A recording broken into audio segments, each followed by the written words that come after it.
in previous podcasts, I said that no good movie was made until 1993. I would like to amend that for one movie, and that's Die Hard, because this movie's great. That's good. Oh, also Ferris Bueller's Day Off. Oh, actually, and Better Off Dead. That's another good 80s movie.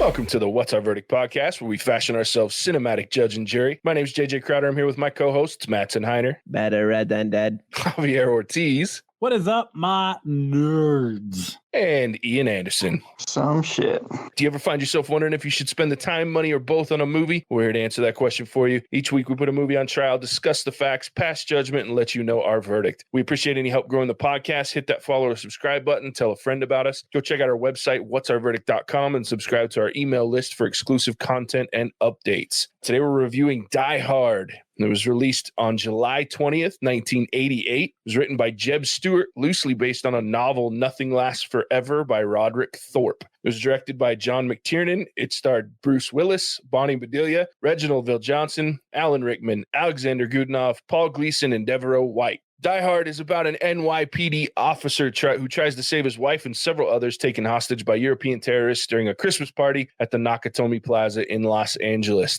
Going to go out on a limb here and say, hopefully nobody's never seen this, but if you haven't seen this movie and you want to avoid spoilers, go watch the movie. I would like to formally welcome you back from North Korea. Exactly. But if you haven't seen it, pause now, go watch the movie, come back, pick up where we left off. If you don't care about spoilers, or hopefully you've seen this movie, stick around because we're about to spoil the shit out of this thing and have some good fun. First of all, guys, I have to open with the question that's on everyone's mind. Is this a Christmas movie? Yes or no? Of course it's a Christmas movie. There was a fucking Christmas tree. And Christmas music. As I say, I think before Christmas is in it. As I say, I think there's more Christmas music in this than most Christmas movies, like official Christmas movies. It takes place on Christmas Eve. Mm-hmm. So, who's having a company party on Christmas Eve? What kind of toxic work environment is that? I don't know. That work environment didn't look very toxic to me. Effing California. Having just watched Home Alone and Home Alone 2, which I know we're doing the week after, to me, I was looking for reasons why this would be a Christmas movie. And everything that you guys referenced, those things are there. But during the meat of this movie, it's pretty easy, in my opinion, to forget that it is revolving around Christmas, where other holiday movies, say, for instance, Home Alone or Home Alone 2, I feel like it's just more in your face. And I gotta stop. I just feel like this is an action movie. This has the same elements as Home Alone. It's about family coming together at the end. It's the same thing as Home Alone. There's what should be murderous action in the middle of both movies. I don't see Marv and Harry coming in with heavy assault rifles and a rocket launcher and a bunch of European crazies. They were not mad that they did it better. He might not have rifles and assault, whatever, bazookas and shit. But man, that paint can would have taken Marv's head off. So I'm yeah, he dropped a lawnmower on some dude's head in one movie. Okay, Javier, that is Home Alone 3 and not discussed. That's a crappy movie. Okay, sorry. My apologies. But we can still talk about one dude. The blowtorch to the head that would have burnt all the way to his freaking cranium. I would also like to point out, Mattson, that there was a corpse with a Santa hat on it. So nothing gets more Christmas than that. And it said ho ho ho on the shirt. Yeah. This is all true, and while I still think I could watch this movie outside of the season of Christmas, but the reason is because when I first watched Home Alone, that was during Christmas, so the argument could be made, if I watched Die Hard for the first time during the holiday season, would it have been a Christmas movie for me? It could have been, because of all the things you said, the music, the tree, the dead Santa, all those things. So I think I'm kind of a neutral. I think it depends for me on when you first watch this movie, because if you saw this in the summertime, I think it's a summer action flick. But if it happened to be over Christmas, sure. Well, let's go to JJ, because he's old enough to be around when it was released. That is true. And hurtful. I just like that Ian's very outspoken here. I'm enjoying this. Ian, how could you say something so controversial yet so brave? No, I was just going to say it was factual, but yeah, that too. It is. I was 7 years old when this movie came out. My sister watched 5 minutes of this movie with me, and then I had to tell her to leave. Yeah. Yeah, you probably shouldn't have seen it. No, I didn't see it. I saw it probably way too young. I had a friend when I was a kid, and my parents don't listen to this, thank goodness, but they had, you guys wouldn't remember because you're children. There was this thing that used to steal cable called the black box. And my friend had a black box. So he had every channel that was out there, period, because this black box, his dad worked for the cable company. They had this black box that got everything. And so it was like, I think it was HBO it was on back in the day when I was like 12, over 13 the first time I saw this. Yeah, it was epic and beautiful. And I remember my parents watching it when I was a little kid, like probably 9 or 10 when it came out. It was out on VHS and shit. I remember my parents watching it, and I came downstairs and my dad's like pausing it going, "You take your ass back upstairs." It was not appropriate. Yeah, it was one of those things. First time I watched this movie was like 2 years ago on an airplane. Yeah, because there's nothing else to watch. Wow. So, and your eyes were opened. Yeah, no, and then I was like, dude, I'm gonna watch all of these movies, and that was quickly deterred. That was a mistake. Yes, it was. That was a big mistake. The second one's terrible. The third one I enjoyed because Samuel L. Jackson and Bruce Willis together is very entertaining. And it had a nice little twist at the end. But the last two have been, oh, God, what the hell are you thinking? Dude, and apparently they're making another one. Oh, really? Yeah. Though I did have a great time. Have you seen these new commercials for the Die Hard batteries, car batteries? Yes, I did. They're epic. They're ridiculous. There's one, so it shows Bruce Willis and he's standing outside this car shop, and he busts through the window. Was like, "I need one of those," and he takes this Die Hard battery. Then it shows him crawling through the ventilation space in the building, and the lady's like, "What are you doing?" And he's got this Die Hard battery in front of him. He's inching by through the ventilation shaft. Oh, I must have seen a different one because the other one, he like his car breaks down or whatever, and he has to like swap out the battery real quick. And as soon as he does, like these bad guys come like careening over this like wall or whatever. Ridiculous, wild commercials. I love it. I'll look those up. Yeah, you should. They're pretty funny. Pretty funny. So I think it's a Christmas movie. We watch 2 movies in my household at Christmas time every year, no questions asked. This is one of them, and the other one is for Casey, and we watch It's a Wonderful Life every year. So in my book, this will always be a Christmas movie. So Die Hard. I have, do you have questions? Because I have a comment to make. No, comment, my friend. So I cannot get over the discrepancy in how powerful C4 is in this movie. So in one scene, he drops a block of C4 down an elevator shaft, and it blows that entire floor up. Like in this enormous skyscraper office building. The whole floor, glass is shattered. You see it for miles. And then later in the movie, they pack the roof with C4, right? There's like 100 of these like little squares of C4. So if we're following the same logic, that should level the building, right? Even if it's on the roof, that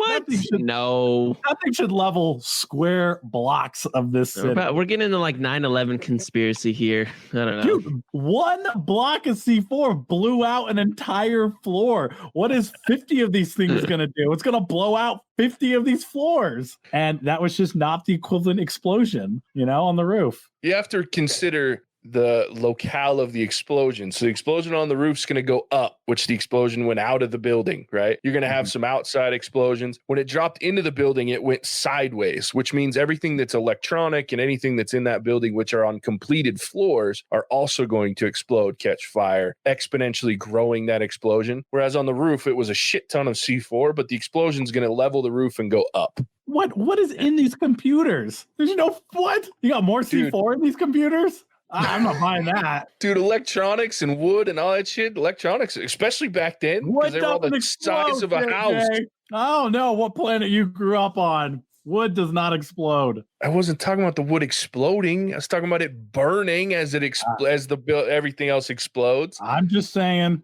They're a little inconsistent with the C4. All right. Well, Javier, I got to say, they got the C4 wrong, but they got the glass right. Because this is probably the only movie I've seen where the glass actually cuts characters. Oh, yeah. But only once. Yeah, a couple of times, doesn't it? Yeah, I mean, he's got cuts from the very beginning of the movie. It's kind of fun to watch the progression of John McClane throughout this movie, because he starts with like a little bit of blood here, and then by the end, he's like, his wife sees him and she's like, Jesus, because it's like he's dead man walking, just covered. He's got cuts on his arms and his feet are bleeding all over hell. Yeah. So are we supposed to assume that he tried every terrorist's shoes? Because you see him try one, and then does he just give up? Does he just assume all Germans have tiny feet?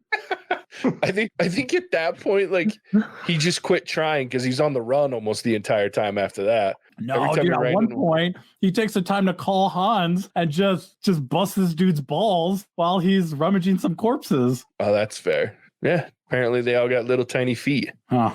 Damn. They have really long hair. Yeah, really. Dude, some of those people were gorgeous. Man, Germans, some good DNA. Very pure. Thank you. I'm German. Heil Hitler. Oh my God. Wow. There it is. There it is. That was a direct quote, right, Mattson? So I can keep that. Not from this Yeah, movie. I was just quoting a movie that we've reviewed before. You quote that movie a lot, bud.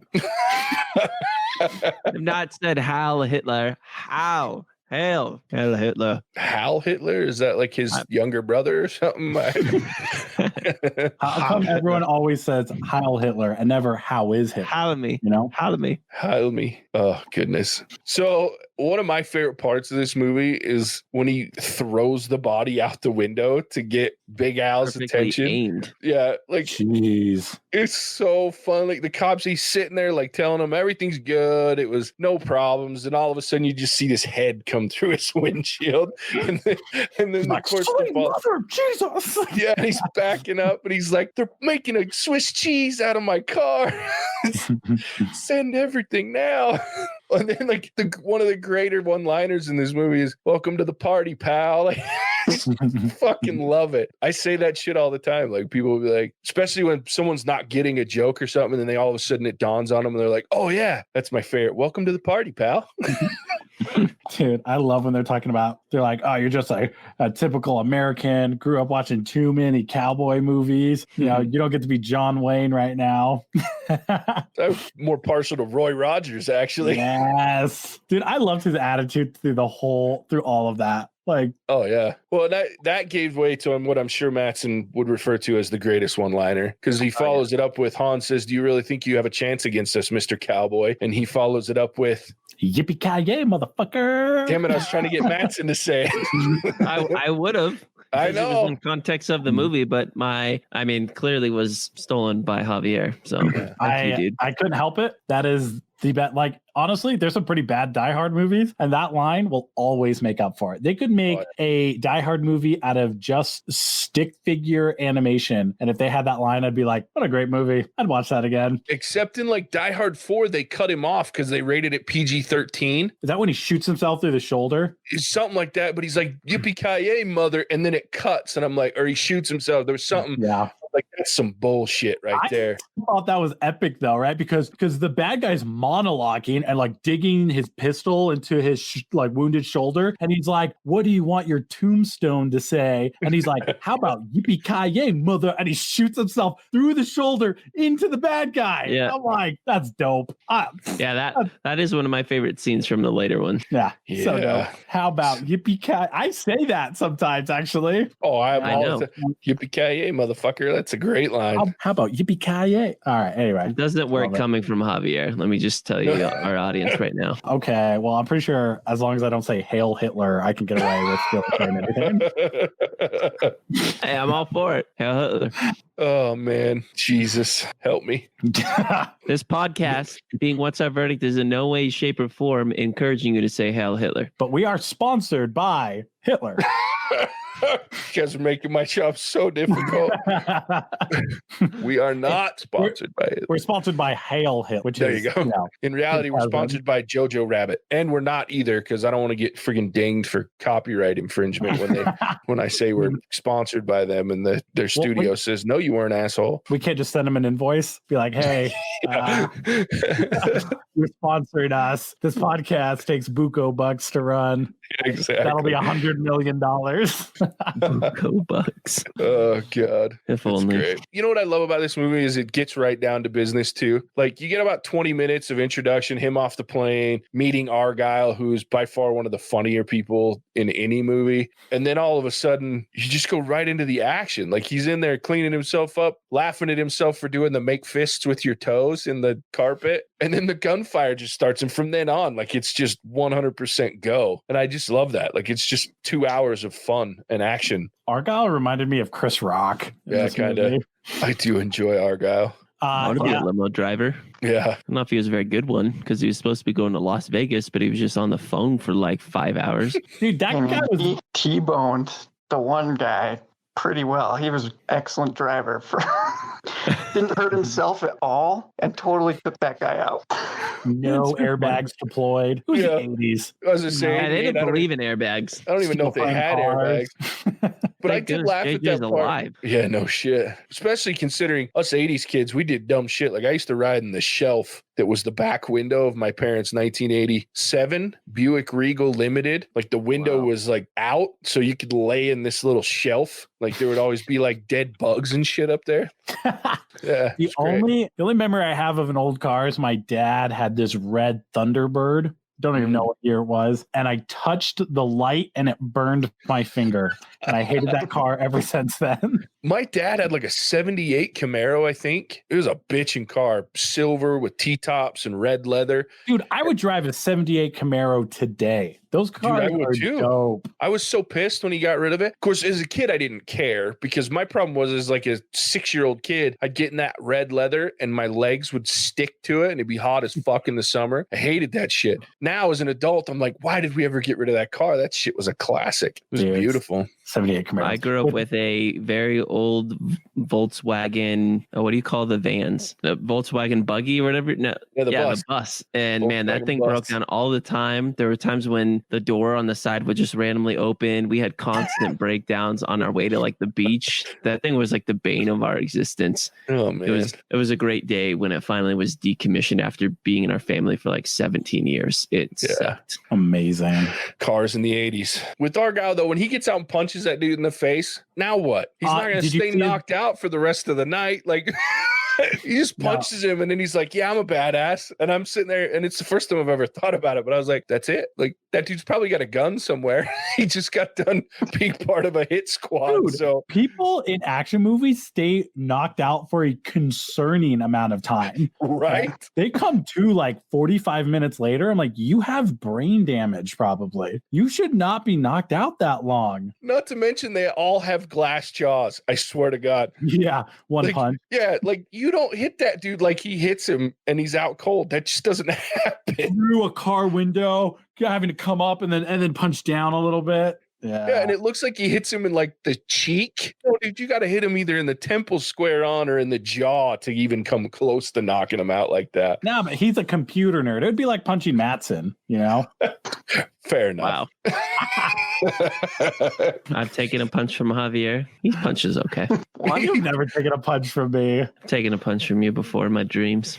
Oh, okay. You dream I about have me. taken huh? a punch. I have taken a punch to the face for my friend in my sophomore year when I was dating his sister. He was very upset at me that morning, grabbed me out of the back of the Toyota Tacoma we were riding in and sucker punched me right in the face and then proceeded to mount me and then put a couple more on me for no good reason. To this day, still a very weird subject to bring up with that friend. I mean, you were dating his sister, so you can't officially say no good reason. Pissed at her that morning. Like I lobbed it and then he just lost his and the weird thing is we had second period together and we sat right next to each other in 10th grade English. He didn't say a word to me till the very end because I was like, look, we gotta talk here. This is just awkward. Oh, shit. Right here, just bam. Did get knocked out like the computer nerd, so suck it, Javier.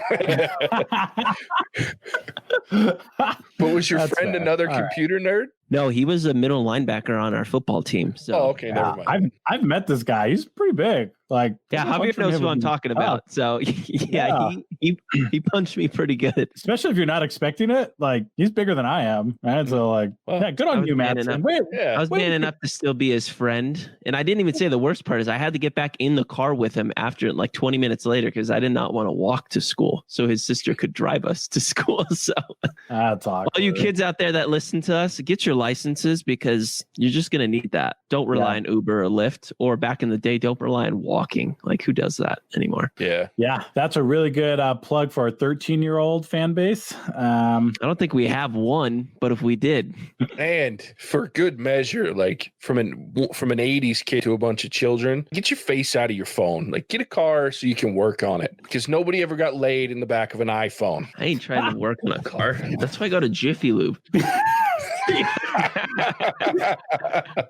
can get a diehard battery while he's at it. Just for oil changes, okay? I have a mechanic friend. I think that's a very 80s thing to say, because I bet you there's a bunch of kids who have gotten laid because of their phones. You know? That's fair enough. So, nowadays, that's about the only way to get laid is have an iPhone and swipe one way or another. dude, I miss that whole dating craze, the whole like swipe dating thing. I feel like I'd be really good at it. I would not. I feel like I'm not. Yeah. No. I'm not going to expound on that because my wife does listen to this sometimes. From friends I have that use that like for that purpose, like I'm like, they tell me about it and I'm like, I could never do it because I'm not good at like that online chatting shit. Like I couldn't like say funny shit through text. Like that's just not what I do. I'm lucky if I say funny shit in person. So Javier, I think your problem would be you don't have JJ to edit out your responses, so you might get in trouble. That would be tough. Me editing myself is a feat, and it's exhausting. Yeah, I do know. I know very well, sir. Anyway, All so right. Die Hard, Yeah, right? Die Hard. This is why I love this podcast. This shit's funny as hell. This is why I was excited for this episode. We just talk about Die Hard and let it go where it goes. Let's I want to play a little game. How about that? Let's talk about some one-liners and let's see how it goes. We've talked about a couple already. The one that makes me laugh the most, okay, not the most, probably like second or third most, but when he's on the radio and he's talking to the operator, the police through like the 911, but it's not actually 911 because he's on the emergency line. Oh, yeah. And she goes, "Attention, whoever you are, this channel's reserved for emergency calls only." He's like, "No fucking shit, ladies. It sound like I'm ordering a pizza." Like I fucking lose my shit every time on that line. So many good ones. What was that? Was that just him flipping through channels on a radio and hoping to get a hold of the police? Is that a thing? No, there's like specific emergency frequencies you can tune into. Oh, and he knows it because he's a cop. Mhm. Yeah. Are they the same across the country? By the way, the CB radio wouldn't pick up the police. Just side note. That was drove me nuts. I actually didn't know that. Okay, interesting. Yeah, the CB in the limo because Argyle's listening in. Yeah. Which also is another funny line, by the way. After they blow up the tank that comes to the front door, Mhm. and they're talking on the CB because he's saying, I don't even remember what he says to the guy, but it's the other guy. Anyway, he says something, and John McClane's like, "Yeah, well, I'm not the one that just got butt fucked on national television." Oh yeah. And like all you see is Argyle start giggling because he's like he's listening in. I like the line at the end when the reporter is interviewing him and his wife, and I don't remember what his exact question was, like something about like, "Hey, how do you feel?" She didn't even, there was no one-liner. There was a one fist. Socked him. But then the best part is after he's like, "Did you get that?" Yeah, because he'd been asking it the whole movie. Did you get that? Did you get that? And what a douchebag! Like we were about to make it through this movie. Exactly. We were about to make it through this whole movie without McClaine Holly getting figured out who she was until that asshole had to go to her and threaten the poor housekeeper, babysitter lady. What an asshole! Messed up. Media, man. Media, dude. Don't even get me started. Bunch of assholes. I think my favorite, it's not much of a one-liner, but it's his like raspy laugh that he has. Like when the fire trucks are coming, he does it a couple other times. You know what I'm talking about? Yep. I try to imitate it, but I don't feel like I do it justice. Yeah. Kind of going with that. Like I love that he's always talking to himself. Yeah. Like, "Come out to the coast. We'll have a few laughs."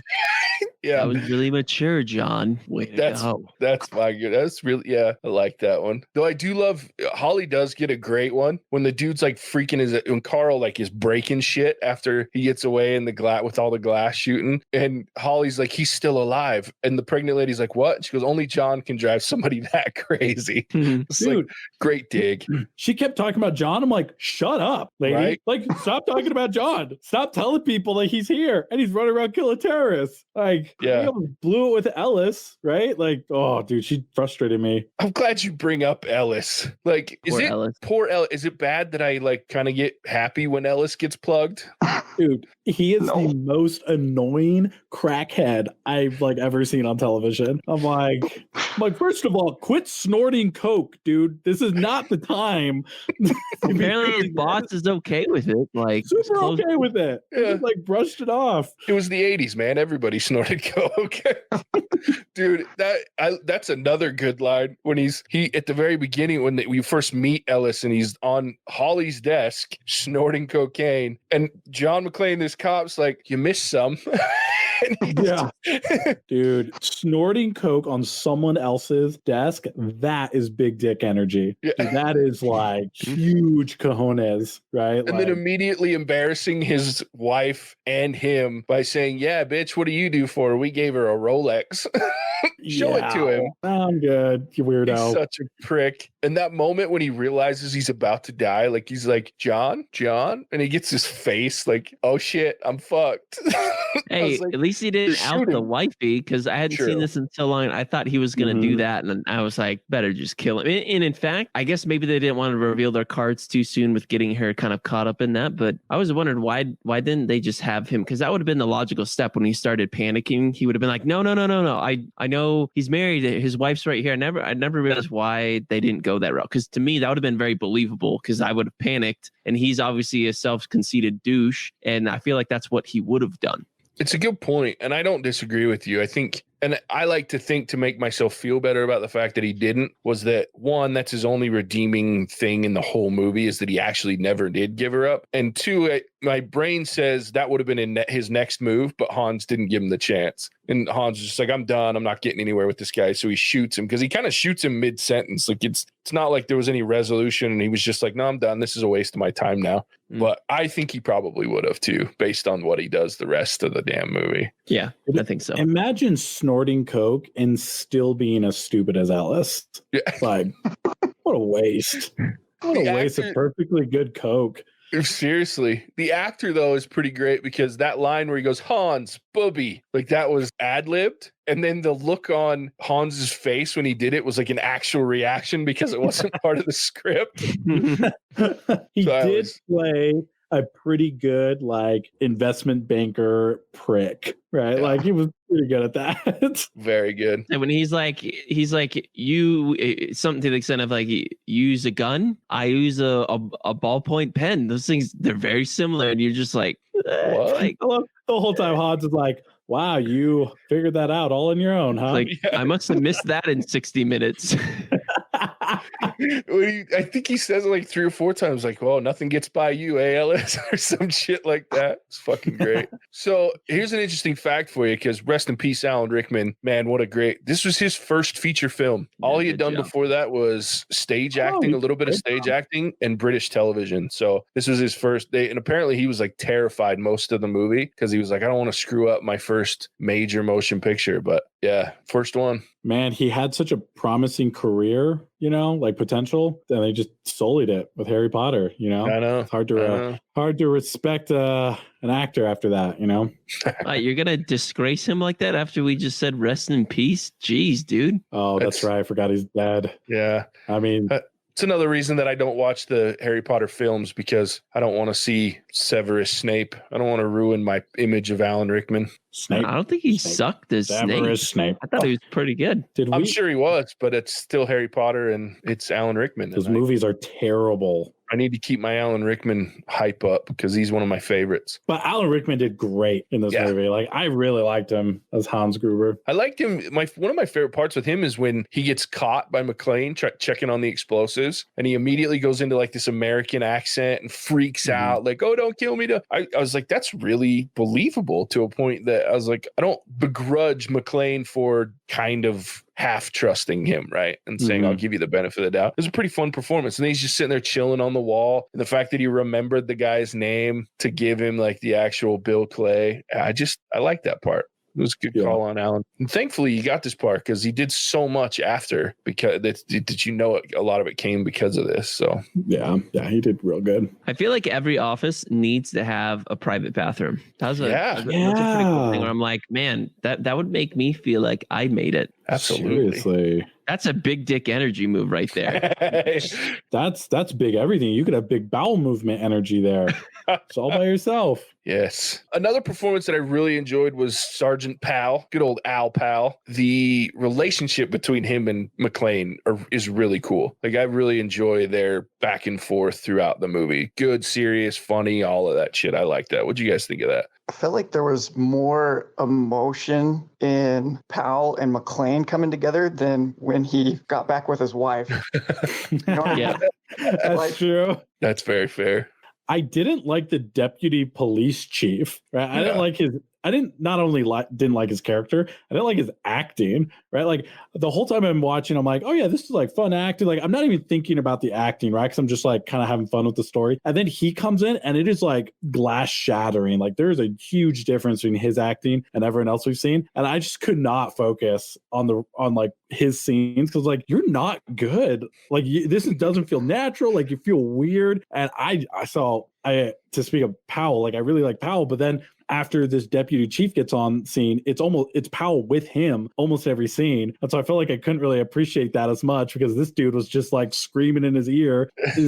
I don't know. Man, I might be on an island here, but I didn't like his. Getting onto that point, the only really thing that bothers me about this movie is the portrayal of the police chief for one, like you just talked about, Javier. But then the FBI, I'm like, what in the world? Like they just paint them as these power cutting, helicopter wielding, want to shoot them up bad guys that have no brain or a conscious idea of how to stop these terrorists. And I just thought, I was like, this movie just freaking sucker punched the FBI right in the face and said, you guys are douchebags and don't know how to do anything. Yeah. They just follow the playbook step by step. Dude, and when they were in the helicopter, it was cold. Where they're like, what do you think the fallout's going to be? It's like, I expect we'll lose 20-25%. Like, I'm good with that.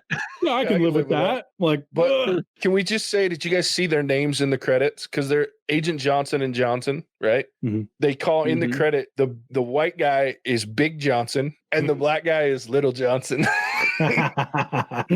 That's their credited character names. And though there is a great line in that helicopter too, where the old white guy's like hooping and hollering and woo guying, and he's like, yeah, feels like Saigon. Oh, do you remember that? And he's like, I was in junior high, you dick. What is Saigon? I did not. Yeah, I missed Vietnam. That one. From Vietnam, dude. Oh, okay. God, you're a child. I'm a child. Yeah, Saigon is part of Vietnam. Oh, okay. So that explains a lot why that guy's so messed up. Yeah. Exactly. Oh goodness. So the scene coming after that when John wrapped the fire hose around his waist, jumps off the building, doesn't snap his spine. Amazing, first of all. But that part where he's like, I swear I will never even think about being on a tall building ever again. Please, God. Don't die.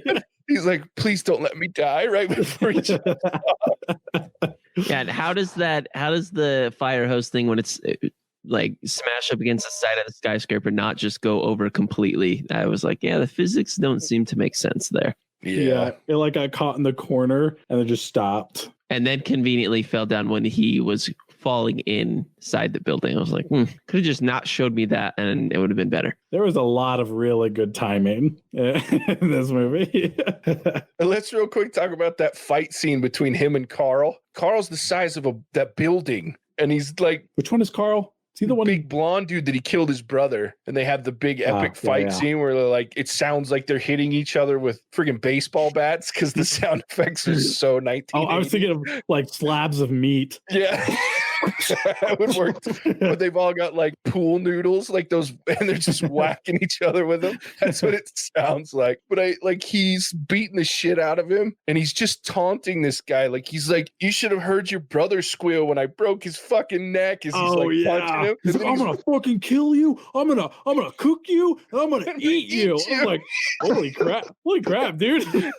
Seriously, like it was just like fucking crazy. And he wraps the the chain around his neck and sends him just screaming to the wall. That was brutal. Oh, man.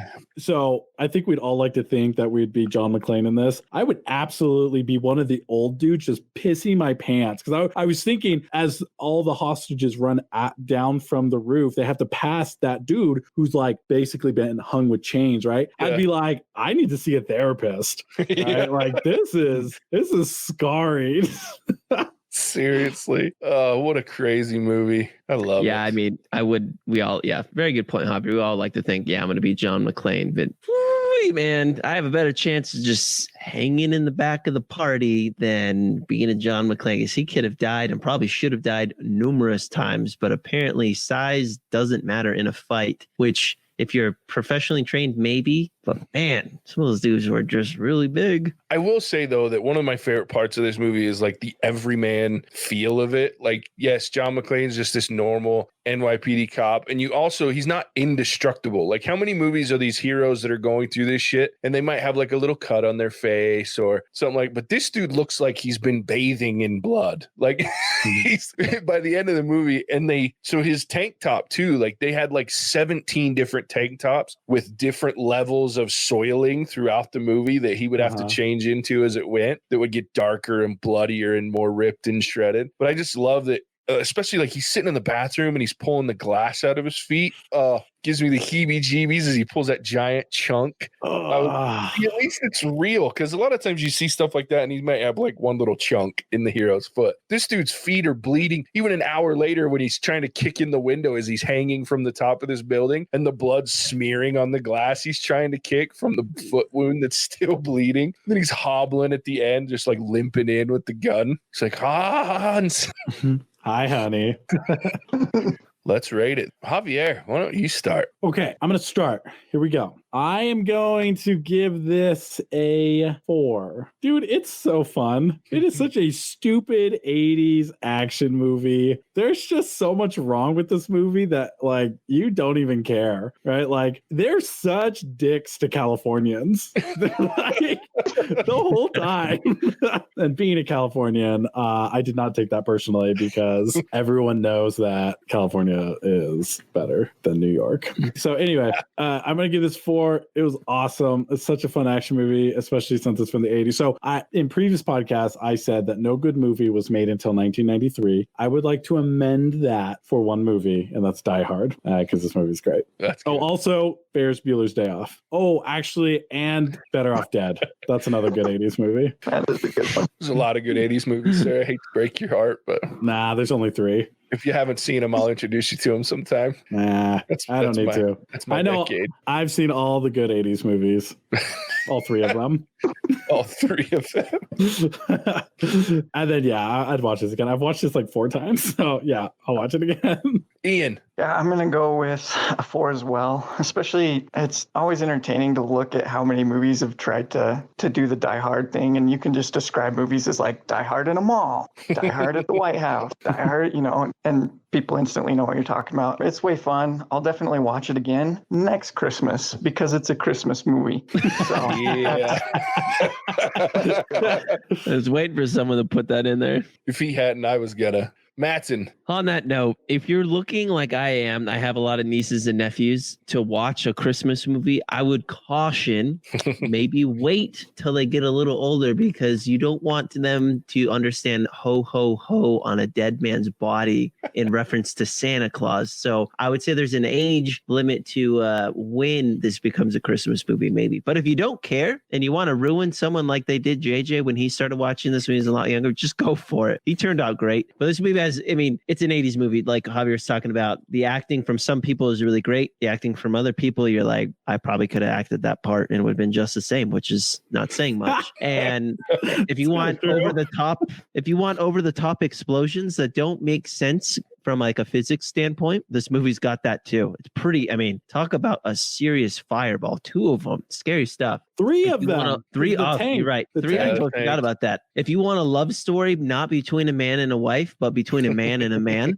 this is also that movie. And they come closer and closer together via radio. Touching stuff right there. And if you want my opinion, The hug, the quick full embrace. As they giggle. And then the last thing I wanted to say, if you want a really good villain, all things considered, made a lot of fun and a lot of lightheartedness about this movie. The villain of this movie, you have a lot of depth. It's extremely well acted. I think it's a villain that makes you want to come back and watch this movie. And I think the last thing for me is we've used the word fun a lot. This movie, while I feel like maybe took itself very seriously, I think what is good about what we like about this movie is it didn't necessarily portray that well on screen. It's more of kind of, in my opinion, a funnier action movie that has a lot of, intense scenes in it, but it comes across more as a comical, like shoot 'em up movie. That's why I'd return and watch it again. I will definitely watch this again as I have before. So, my rating. Yeah, your score. Sorry, solid 4. Yeah, I love this movie. I watch it every Christmas, and I can't wait to introduce my nieces and nephews to it when they're old enough for my sister to not want to castrate me when I show it to them, so that they understand the beauty of the Christmas movie that is Die Hard. One thing I didn't talk about that I noticed this time that I don't think I've ever noticed is the first 30 minutes is really intense. Like the build up, especially when you know what's coming. Like I was sitting there going, man, this is kind of tense. The music's dark, the lighting's dark. Even in California, the only time it's bright was when they were in the car driving to the place. So I really liked the way that they set up the tension and then it goes. Dude, this is the movie that took Bruce Willis from comedian to serious actor. So an action star. Comedian? Yeah, dude.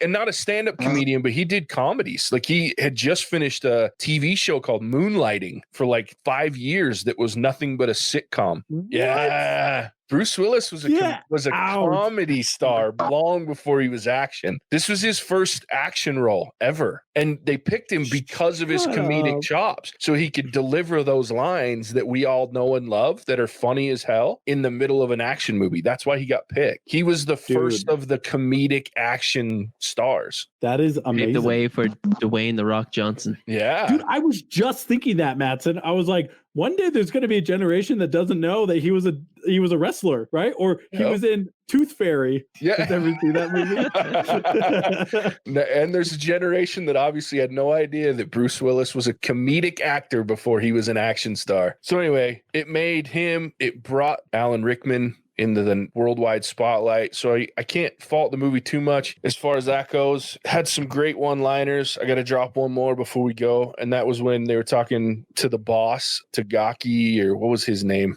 Son of a bitch. Yeah, Tagaki. Takagi. He says, you throw quite a party. I didn't realize they celebrated Christmas in Japan. And this guy right off the cuff says, hey, we're flexible. Pearl Harbor didn't work out, so we got you with tape decks. Yeah. What a great line. Anyway, I love the comedy. I love the action. I love the intensity. I love the ridiculousness of this movie because it's so much fun. I give it all the leeway in the world because I know it's not realistic. It's supposed to be shocking and crazy. I've watched this a million times. I'll watch it a million more every year on Christmas or around Christmas. I will watch this movie. It's the earliest I've watched it in December in a very long time. So I'm not going to give it a perfect movie because that'd be ridiculous, but it is a 4.5 to me. I've been going back and forth the whole hour we've been talking whether to give it a 5 or a 4.5, but I will give it a 4.5 because to say it's the perfect movie, there's way too many things that are just unrealistic in it, but that's what makes it fun. So 4.5 for me. There we go. We got 3 4s and a 4.5. Go check out Die Hard. And you haven't seen this movie, or if you have, go relive why it's so entertaining. It holds up from 1988. I mean, it's 32 years later, and it's still epically good. Go check it out. Matt, so why don't you tell everybody where they can find us? Yeah, you can listen to us wherever good podcasts are found. Apple Podcasts, Spotify, Ghana, many others. Check us out on whatsourverdict.com. Chime in with us on Instagram and Facebook. We're excited to bring you some great holiday movies after this one. It's going to be a good month. Those of you that are on our email list, you got our email today showing you what we're doing for the month of December. You can also see that, like Mattson said, at whatsourverdict.com. Next week, we're getting back into our arbitration series, guys. We haven't done one in a while. So we're doing Home Alone 1 and Home Alone 2 versus each other. It's the first time we've ever done a sequel versus the originator. So should be entertaining. Come check us out next week for that. After that, we got 2 new movies coming. So we'll look forward to telling you about those as they come out. Thanks for joining us, guys. And we'll catch you on the next one. Bye-bye now. Bye. Cinemagic out. Guys, we should tweet Macaulay Culkin.